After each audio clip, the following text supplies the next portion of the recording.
엄마, 집주인과 연락이 안 돼요? 그게 무슨 소리예요? 갑자기 연락이 안 돼. 계약 만료일이 이번 달인데. 설마 엄마, 혹시 깡통 전세 아니에요? 뉴스에서 보니까 요즘 그런 사기 많다던데. 무슨 소리야? 내가 부동산도 통하고 등기부등본도 확인하고 계약했어. 엄마, 일단 등기부등본 다시 떼보세요. 지금 당장요. 왜? 2년 전에 확인했는데 뭐가 달라졌겠어? 엄마, 그 사이에 근저당이 더 잡혔을 수도 있어요. 얼른 지금 바로 확인해 보세요. 곧바로 저는 등기소로 갔습니다. 등기부등본을 보는 그 순간 하늘이 무너지고 억장이 무너졌습니다. 근저당 3억? 제 보증금은 5천만 원인데 아파트 시세는 3억 2천? 순간 머리가 하얘졌습니다. 이건 제가 보증금을 못 받는다는 뜻이었습니다. 안녕하세요. 저는 부산에 사는 박순자입니다. 올해 72세, 남편과 사별 후 10년째 혼자 살고 있습니다. 평생 허리띠를 졸라매며 모은 5천만 원, 그 돈으로 작은 아파트에 전세로 들어갔습니다. 그런데 계약 만료 2개월 전 집주인이 잠적했습니다. 이럴 수가. 전세 사기라니. 뉴스에서만 보던 일이 제게 일어났습니다. 오늘 이 이야기에서는 제가 어떻게 5천만 원을 100% 돌려받았는지 그 과정을 말씀드리겠습니다. 10년 전 남편이 갑작스럽게 세상을 떠났습니다. 갑작스러운 심근경색이었습니다. 장례를 치르고 나니 정신이 하나도 없었습니다. 그리고 더 큰 충격이 기다리고 있었습니다. 장례식 일주일 후 은행에서 전화가 왔습니다. 박순자 고객님, 남편분 명의의 사업자 대출금 3천만 원이 연체되고 있습니다. 남편 대출이요? 무슨 대출이요? 사업자 대출입니다. 상환이 안 되고 있어서 담보로 잡힌 아파트 경매를 진행하겠습니다. 그 순간 세상이 무너지는 것 같았습니다. 남편이 사업 실패로 빚을 졌다는 사실, 우리가 살던 아파트가 경매로 넘어간다는 사실, 40년을 산 집에서 쫓겨나야 한다는 사실, 자식들에게 도움을 청했습니다. 하지만 큰아들은 대학생 두 딸을 키우느라 여유가 없었고, 작은아들은 이제 막 결혼해서 신혼집 마련하느라 빚이 있었습니다. 엄마, 죄송해요. 우리도 애들 등록금 때문에.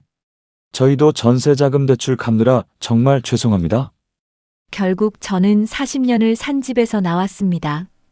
경매로 집이 팔리고 은행 빚을 갚고 나니 손에 남은 돈은 5천만 원이었습니다. 이 돈 5천만 원이 평생 모은 전 재산이었습니다. 2년 전 전세 계약을 하러 부동산에 갔습니다. 할머니, 요즘 전세가 많이 올라서 5천만 원으로는 작은 빌라밖에 못 구해요. 아파트는 안 되나요? 아파트는 찾아보긴 하는데 쉽지 않을 거예요. 그렇게 몇 군데 부동산을 다녔습니다. 그러던 어느 날 한 부동산에서 연락이 왔습니다. 할머니, 좋은 물건 나왔어요. 아파트인데 전세 5천만 원이에요. 정말요? 어디 있는 건가요? 부산 진구 별빛 아파트 25평형이요. 집주인이 급하게 내놓은 거라 시세보다 싸요. 다음 날 바로 가봤습니다. 아파트는 조금 오래됐지만 깨끗했고 주위 환경도 좋았습니다. 무엇보다 5천만 원의 25평 아파트라니 저는 행운이라고 생각했습니다. 집주인은 왜 이렇게 싸게 내놓은 거예요? 외국에 나가셔야 한대요. 그래서 급하게 정리하시는 거고요. 그럼 혹시 문제 있는 집은 아니죠? 아이고, 할머님. 제가 20년 넘게 이 일을 했는데 이런 좋은 물건 흔치 않아요. 등기부등본 확인해 보세요. 깨끗합니다. 등기부등본을 확인해 보았습니다. 아파트 시세 3억 원, 선순위 근저당 2억 원, 제 전세 보증금 5천만 원으로 합계 2억 5천만 원.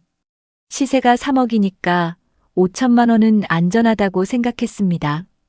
계약서를 쓰고 잔금을 치렀습니다. 그렇게 저는 세보금자리에 들어왔습니다. 처음 몇 달은 행복했습니다. 내 집이라는 안정감이 있었으니까요. 그렇게 2년이 흘렀습니다. 계약 만료일이 2달 앞으로 다가왔습니다. 집주인에게 전화를 걸었습니다. 집주인님, 저 박순자예요.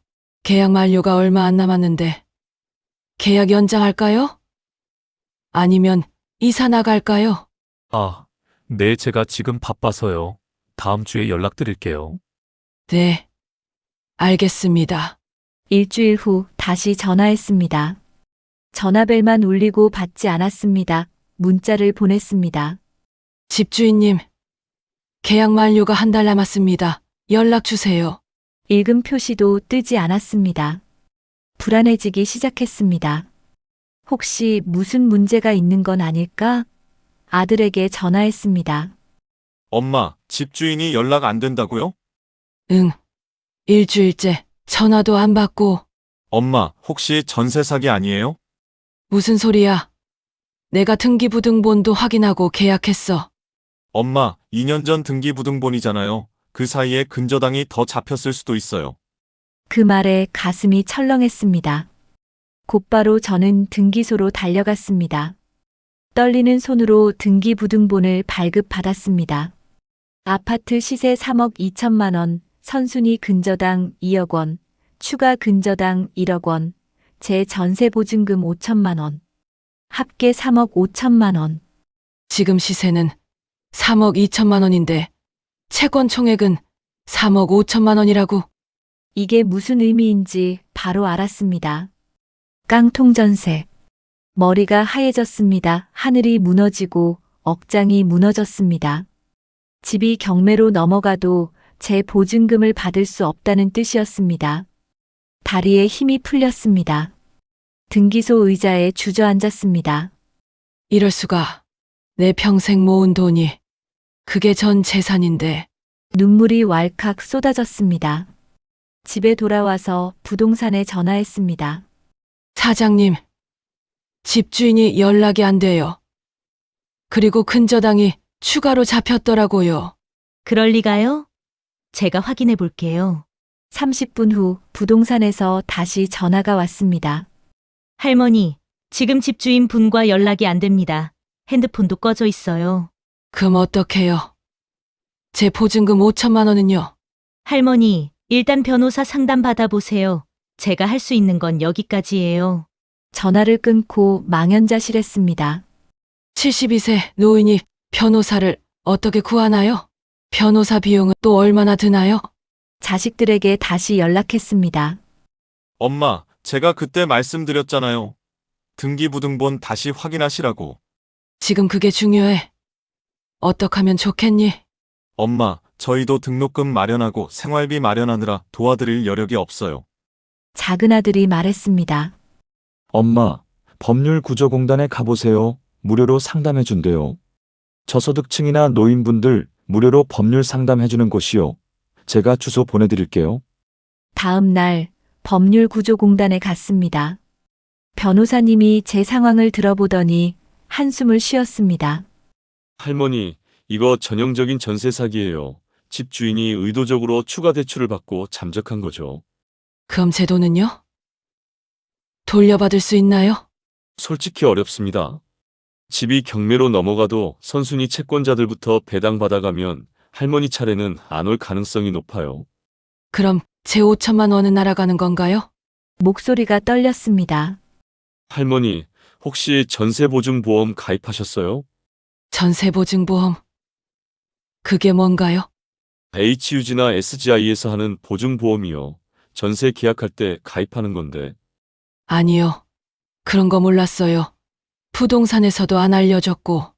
변호사님은 고개를 저었습니다. 그럼 경매 진행을 지켜보는 수밖에 없어요. 운이 좋으면 시세가 올라서 조금이라도 배당받을 수 있을지.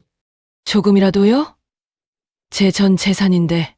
상담을 마치고 나왔습니다. 하늘이 무너지는 것 같았습니다. 집에 돌아와서 며칠 동안 아무것도 하지 못했습니다. 밥도 제대로 못 먹었습니다. 잠도 오지 않았습니다. 5천만 원. 내 평생 모은 전 재산이. 큰아들이 찾아왔습니다. 엄마, 식사는 하세요? 입맛이 없어. 엄마, 제가 알아봤는데요. 일단 경찰에 사기죄로 고소하세요. 전세 사기는 사기죄예요. 집주인을 형사 고소할 수 있어요. 다음 날 경찰서에 가서 고소장을 작성했습니다. 하지만 경찰은 이렇게 말했습니다.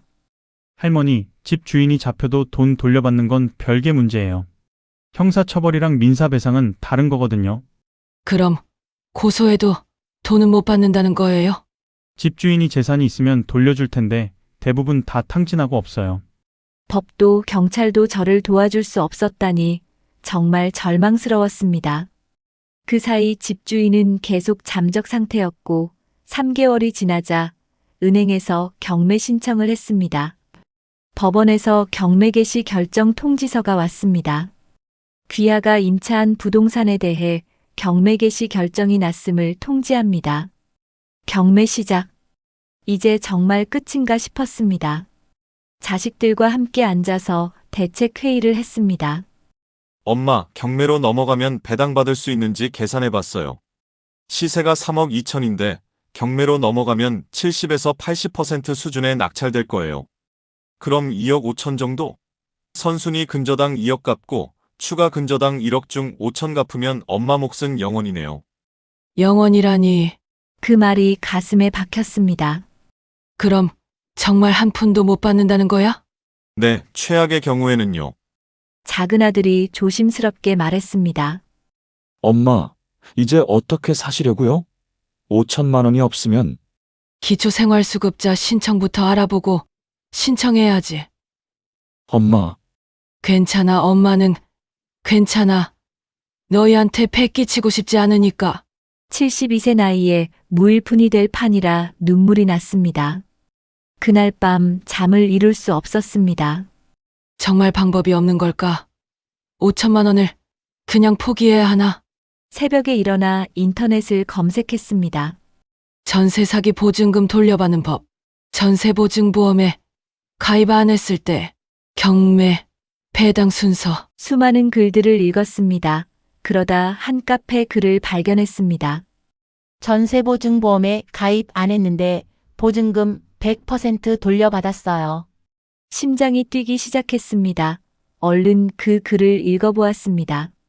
저도 전세 사기 당했었습니다. 보증보험도 안 들었고 집주인은 잠적했죠. 하지만 저는 HUG의 전세 피해 지원 프로그램으로 보증금을 100% 돌려받았습니다. 많은 분들이 모르시는데 전세보증보험 가입을 안 했어도 받을 수 있는 방법이 있어요. 저는 그 글을 몇 번이고 다시 읽었습니다. 전세 보증보험에 가입 안 했어도 보증금을 전부 다 돌려받을 수 있다고? 댓글을 읽어 내려갔습니다. 저도 이 방법으로 3천만 원 받았어요. HUG 전세피해지원센터에 신청하세요. 단 조건이 있어요. 만 65세 이상이거나 기초생활수급자여야 해요. 그리고 경매 낙찰 후 배당 절차에서 신청해야 해요. 타이밍이 중요합니다. 저는 만 72세. 조건에 해당됐습니다. 다음 날 아침 바로 HUG 주택도시보증공사에 전화했습니다. 네, HUG 전세피해지원센터입니다. 저 전세 사기 당한 노인인데요. 보증보험은 안 들었는데 도움받을 수 있나요? 네, 만 65세 이상이시면 전세피해 임차인 지원 프로그램 신청 가능하십니다. 정말요? 어떻게 하면 되나요? 상담원이 자세히 설명해 줬습니다. 만 65세 이상 고령자, 기초생활수급자, 한부모 가족, 장애인 등 사회 취약계층이 대상이고 경매 낙찰 후 배당금을 HUG가 대신 지급해 준다고 했습니다. 최대 1억 원까지 지원 가능하다고 했습니다. 그럼 제 5천만 원을 다 돌려받을 수 있다는 건가요? 네, 심사 후 조건이 맞으면 전액 지원 가능합니다. 세상에, 전화를 끊고 눈물이 쏟아졌습니다. 희망이 보이기 시작했습니다. 바로 자식들에게 전화했습니다. 민수야. 엄마 보증금 돌려받을 수 있을 것 같아. 어떻게 돌려받을 수 있어요? HUG라는 데서 노인들 전세 사기 피해 지원해준대. 정말요? 어떻게 알았어요? 인터넷에서 찾았어. 아들은 놀란 목소리로 말했습니다. 엄마, 제가 좀 더 찾아볼게요. 일단 희망이 생긴 거네요. 다음 주 큰아들과 함께 HUG 전세 피해 지원센터를 방문했습니다. 박순자님, 서류 확인했습니다. 조건에 모두 해당되시네요. 그럼 지원받을 수 있나요? 네, 경매 낙찰 후 배당 절차에서 신청하시면 됩니다. 다만, 경매 낙찰가가 너무 낮으면 일부만 지원될 수 있습니다. 큰아들이 물었습니다. 그럼 최대한 높은 가격에 낙찰되어야 하는 거네요? 네, 맞습니다. 그래서 경매 과정을 잘 지켜봐야 해요. 신청서를 작성하고 나왔습니다. 가슴이 두근거렸습니다. 이제 경매만 잘 되면 경매일이 다가왔습니다. 큰아들과 함께 법원 경매 정보를 매일 확인했습니다. 첫 경매일 유찰됐습니다. 아무도 입찰하지 않았습니다. 감정가 3억 2천만 원에서 시작했는데 너무 비싸다고 판단한 것 같았습니다. 두 번째 경매일 또 유찰됐습니다. 감정가의 80%로 낮춰졌지만 또 유찰됐습니다. 불안했습니다. 계속 유찰되면 어떡하지? 가격이 너무 떨어지면 세 번째 경매일 감정가의 64%, 약 2억 원. 드디어 입찰자가 나타났습니다. 낙찰가는 2억 3천만 원이었습니다. 생각보다 높은 가격이었습니다. 배당을 계산해 봤습니다. 낙찰가 2억 3천만 원에서 선순위 근저당 2억 원을 먼저 배당하고 나머지 3천만 원은 추가 근저당에 배당됩니다. 제 차례는 0원이었습니다. 아니 그래도 영원이라고? 절망스러웠습니다. 하지만 HUG 담당자가 말했습니다. 괜찮습니다. 박순자님은 HUG 지원 대상이시니까 저희가 보증금 전액을 대신 지급해드립니다. 정말요? 5천만 원 전부요? 네, 심사 통과하셨으니 전액 지원됩니다. 그 순간 눈물이 왈칵 쏟아졌습니다. 경매 종결 후 2주 뒤 HUG에서 연락이 왔습니다. 박순자님, 보증금 5천만 원 지급 승인됐습니다. 계좌번호 알려주세요. 정말요? 5천만 원 전부요? 네, 전액입니다. 3일 후 제 통장에 5천만 원이 입금됐습니다. 입금 5천만 원 HUG 전세 피해 지원금. 손이 떨렸습니다. 화면을 몇 번이고 다시 확인했습니다. 5천만 원이 돌아왔어. 자식들에게 전화했습니다. 민수야. 돈 들어왔어. 5천만 원. 정말요? 엄마, 정말 다 들어왔어요? 맞아. 한 푼도 빠짐없이 다 들어왔어. 엄마 정말 다행이에요. 전화를 끊고 한참을 울었습니다. 기쁨의 눈물이었습니다. 그날 저녁 두 아들이 저를 찾아왔습니다. 엄마, 축하드려요. 엄마, 정말 다행이에요. 고마워 다 너희들이 도와준 덕분이야. 큰아들이 조심스럽게 물었습니다. 엄마, 이제 어떻게 하실 거예요? 또 전세 들어가실 건가요? 아니야. 이젠 전세는 무서워서 못할 것 같아. 그럼 어떻게 하실 거예요? LH 임대주택 알아보려고 월세 15만 원 정도면 안전하게 살 수 있대. 두 아들은 놀란 표정을 지었습니다. 엄마, 그거 좋은 생각이에요. 이제는 안전하게 사세요. 그렇게 저는 LH 고령자 복지주택 신청을 하고 3개월 후 입주했습니다. 지금 저는 작지만 안전한 제 공간에서 살고 있습니다. 월세는 15만 원입니다. 5천만 원은 은행에 예금해 두고 이자와 기초연금으로 생활합니다. 더 이상 전세 사기 걱정은 없습니다. 밤에 편히 잠잘 수 있습니다. 이웃 할머니들과 함께 운동도 하고 복지관에서 봉사활동도 시작했습니다. 무엇보다 중요한 건 제가 포기하지 않았다는 것입니다. 이 이야기를 듣는 여러분께 꼭 전하고 싶은 말이 있습니다. 첫째, 전세 계약 전 반드시 확인하세요. 등기부등본, 전세가율, HUG, 전세보증보험 필수 가입. 둘째, 전세 사기 당했다고 포기하지 마세요. HUG 전세피해지원센터, 법률구조공단, 전세사기 피해자 카페에서 정보를 찾으세요. 셋째, 인터넷으로 도움되는 정보를 찾으세요. 저는 72세에 인터넷으로 정보를 찾아 5천만 원을 되찾았습니다. 여러분도 할 수 있습니다. 여러분의 소중한 재산, 제가 겪은 고통을 겪지 않으시길 바랍니다. 긴 이야기 끝까지 들어주셔서 감사합니다. 여러분 모두 안전하고 행복한 노후 되시길 바랍니다.